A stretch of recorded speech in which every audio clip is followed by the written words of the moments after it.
कि हम लैंड ಮಾಡಿ यही वो खुशी का पल है जब हमारे लैंडर ने सफल लैंडिंग की थी। दोस्तों 23 अगस्त के दिन शाम 6:05 पर हमारे चंद्रयान के लैंडर ने चांद पर सॉफ्ट लैंडिंग की थी। इसी के चलते भारत दुनिया का चांद के दक्षिण वाले इलाके में सॉफ्ट लैंडिंग करने वाला दुनिया का ऐसा पहला देश बन गया। लैंडिंग सफल होने के बाद दुनिया भर से ढेरों सारी बधाइयां इसरो को आने लगी। भारत की कई सारी प्राइवेट कंपनियों ने इसरो के साथ फ्यूचर मिशन के लिए हाथ बढ़ाया। बस यहाँ तक ही हमारे इसरो की प्रशंसा रुकी नहीं, दुनिया भर की कई सारी स्पेस एजेंसियों ने फ्यूचर मिशंस के लिए इसरो के साथ मिलकर काम करने के लिए एग्रीमेंट करना शुरू कर दिया। दोस्तों यही बड़े बड़े देश हमारे प्यारे भारत को गरीबों का देश, गाँवों वाला देश कहते थे, आज वही हमारे आगे पीछे दुम हिला रहे हैं। जापान की स्पेस एजेंसी जाक्सा ने तो अगले चंद्रयान 4 मिशन के लिए ज्वाइंट एग्रीमेंट पर भी साइन कर दिया। हालांकि लैंडर को उतरे हुए 6 दिन हुए हैं, लेकिन पूरी दुनिया, पूरे देश का हर एक सोशल मीडिया प्लेटफॉर्म बस चंद्रयान की ही चर्चा में डूबा हुआ है।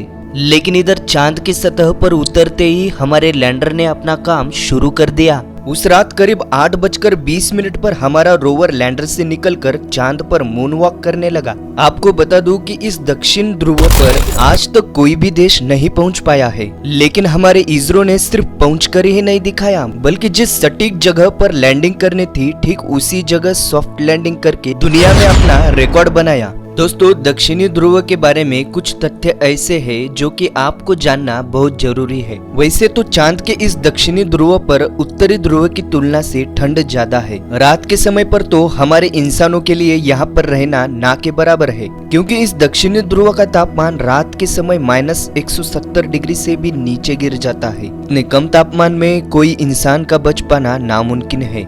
इस दक्षिण वाले इलाके में कुछ क्रेटर ऐसे हैं जिसका तापमान हमेशा माइनस में ही रहता है, क्योंकि इन गड्ढों की गहराई लगभग 10 किलोमीटर तक होती है, जिसमें दिन के समय भी सूरज की कोई भी रोशनी वहां तक नहीं पहुंच पाती है। दुनिया भर की सभी बड़ी बड़ी स्पेस एजेंसियां इसी बात को लेकर हैरान है कि इसरो ने ऐसे इतने सही तरीके से और सटीक जगह पर कैसे लैंडर को उतारा, क्योंकि दुनिया की सभी पावरफुल स्पेस एजेंसियां यहाँ तक कि नासा भी आज तक इस चांद के इलाके में नहीं पहुंच पाया है। लेकिन इधर रोवर ने लैंडर से निकलते ही चांद की कुछ तस्वीरें इसरो को भेजी है, और रोवर प्रज्ञान लैंडर से निकलते वक्त लैंडर ने भी रोवर के मून वॉक का वीडियो इसरो को भेजा है, जो कि ये आप स्क्रीन पर देख सकते हो।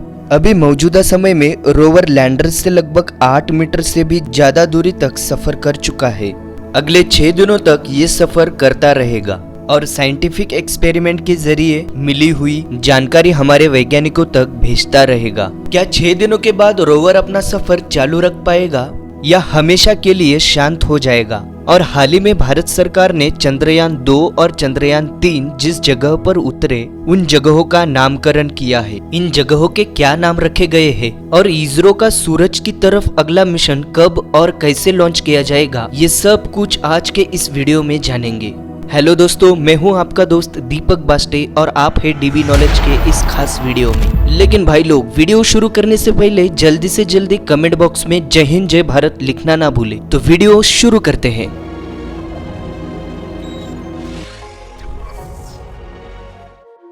दोस्तों सबसे पहले बात करेंगे कि चंद्रयान का रोवर चांद पर सिर्फ 14 दिन ही क्यों काम करेगा। इस सवाल को जानने से पहले आपको ये पता होना चाहिए कि लैंडर चांद के जिस इलाके में उतरा है वहां दिन की शुरुआत हो चुकी है। दिन मतलब सूरज, सूरज मतलब रोशनी। तो इसी रोशनी का इस्तेमाल करके रोवर अपनी बैटरी को चार्ज करता रहेगा। रोवर पर रोशनी गिरने के बाद रोवर के सोलर पैनल ऑटोमेटिक काम करना शुरू कर देंगे।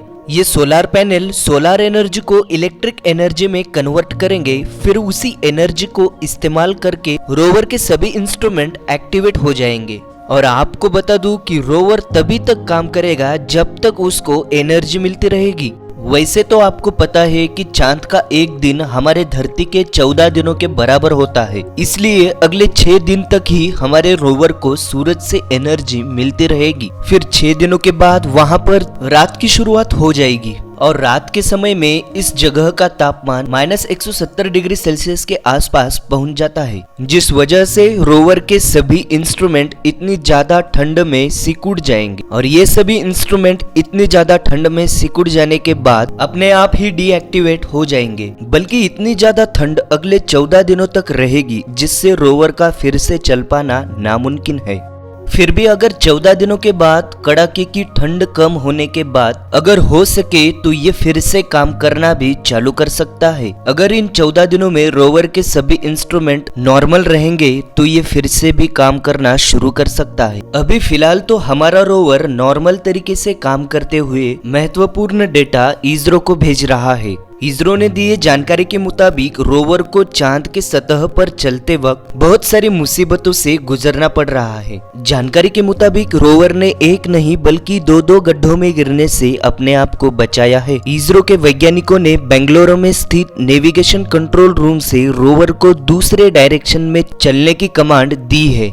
इसके साथ ही इन दिनों में रोवर ने चांद के सरफेस का और मिट्टी का अलग अलग जगह पर तापमान भी नापा है। वैज्ञानिक चांद की ऊपरी परत के तापमान का अनुमान लगा रहे थे कि वह 10 या 20 डिग्री सेल्सियस तक होगा, लेकिन हैरान करने वाली बात यह है कि रोवर ने भेजे डेटा के मुताबिक चांद के सतह का तापमान 50 डिग्री सेल्सियस रिकॉर्ड किया गया। और हाँ, चंद्रयान 3 मिशन के सफलता के अवसर पर भारत सरकार ने चंद्रयान 2 के लैंडिंग पॉइंट को तिरंगा और चंद्रयान 3 के लैंडिंग पॉइंट को शिव शक्ति का नाम दिया गया है। इसके साथ ही चंद्रयान 3 के लैंडिंग के दिन को यानी कि 23 अगस्त को नेशनल स्पेस डे के रूप में घोषित कर दिया गया।